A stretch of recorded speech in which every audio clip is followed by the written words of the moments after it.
Hello everyone, कैसे हैं आप सब। और मैं आज आपके लिए एक यूज़फुल वीडियो लेकर आ चुकी हूँ और आप मेरे वीडियो को पूरा वॉच करना क्योंकि वीडियो बहुत ही इंटरेस्टिंग होने वाली है। और सबसे पहली टिप है मेरी ये साड़ी को लेकर। ये जो साड़ियाँ होती हैं हमारी सितारे वाली होती हैं या फिर सिल्क साड़ी होती हैं, कुछ साड़ियाँ ऐसी होती हैं कि जिन पर हम सीधा प्रेस नहीं कर सकते और उस पर स्टीम प्रेस की जाती है। तो यदि हमारे घर में स्टीम प्रेस नहीं है तो अब हम क्या करें। तो इसके लिए हमें क्या करना है हम देख लेते हैं। तो ये जो प्रेस होती है हम सीधा साड़ियों पर प्रेस नहीं कर सकते हैं, तो या तो स्टीम प्रेस होनी चाहिए या फिर हम इसके लिए क्या करेंगे, इसके लिए ऊपर रखेंगे हम न्यूज़पेपर और इस तरह से हम फिर उसके ऊपर प्रेस करेंगे तो हमारी साड़ी बिल्कुल भी ख़राब नहीं होगी और बहुत ही अच्छी तरीके से प्रेस हो जाएगी, बिल्कुल स्टीम प्रेस की जैसी प्रेस हो जाएगी। तो इससे हमारे सितारे वगैरह कुछ भी ख़राब नहीं हुए हैं। तो अब ये अगली ट्रिक आती है हमारी, ये जो हमारे डिस्पोजल डब्बे निकलते हैं जब हम कोई सब्ज़ी वगैरह मंगाते हैं तो उसमें ये डब्बे अक्सर निकल आते हैं।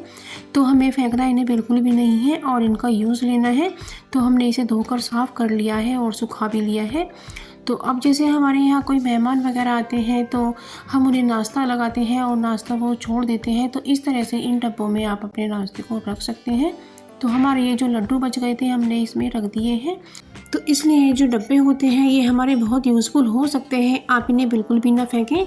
अब ये अगला डब्बा है हमारा, तो ये जो थोड़ा बड़ा है और ये जो आप देख सकते हैं ये माइक्रोवेव सेफ है। तो आप इन्हें बिल्कुल भी ना फेंकें, आप अपने माइक्रोवेव में इसमें खाना गर्म करने का काम कर सकते हैं और इसमें आप कुछ केक वगैरह भी बना सकते हैं। जैसे छोटा सा केक बनाना होता है वो इसमें बहुत आसानी से बन जाता है।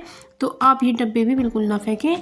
और ये जो गोल वाले डब्बे इस तरह के निकल आते हैं तो इन्हें भी ना फेंकें और इसमें हम अपने भगवान जी के कपड़ों को सेव करके रखेंगे। ड्रेसेस होती हैं ये गोल होती हैं, तो ये जो वूलन की ड्रेसेस होती हैं तो इन्हें रखने में हमें दिक्कत आती है, तो इसलिए इन्हें इन गोल डब्बों में आसानी से रखा जा सकता है क्योंकि इसमें इसकी शेप सही बैठती है। और इस तरह से आप पहले तो ये लगा दें और उसके ऊपर इन ड्रेसेस के ऐसे गोल गोल शेप में रख सकते हैं। तो इस तरीके से हमारे जो कान्हा जी हैं ना उनकी ड्रेस भी अच्छे से रखी रहेंगी, ना तो गंदी होंगी और ना हमें ढूंढने में परेशानी होगी। यदि हम किसी पन्नी वगैरह में बांध देते हैं तो वो हमें मिलती नहीं है। ये हमारे कान्हा जी की कैप है जो हमने घर पर ही बनाई है और ये हमारी भजन की माला है, इसे भी हम इसी में रख देते हैं। तो इस तरह से आप इस तरह के गोल डब्बों को यूज़ कर सकते हैं, ये बहुत यूज़फुल होते हैं। आप इन्हें फेंकने की गलती बिल्कुल ना कीजिएगा।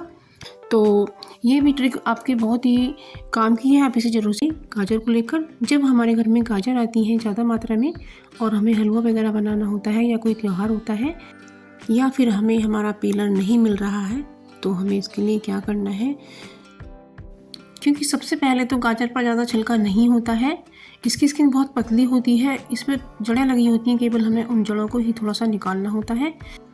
तो ये जो हमारे यहाँ दवाइयों की शीशी आती हैं तो इस तरह के शीशियों पर ये ढक्कन निकल आते हैं, तो इस तरह से इन ढक्कन का हम यूज़ कर सकते हैं और हम अपनी गाजर को बड़ी ही आसानी से छील सकते हैं। तो आप देख सकते हैं इसका जो छिलका है वो भी ढक्कन में जमा होता जा रहा है।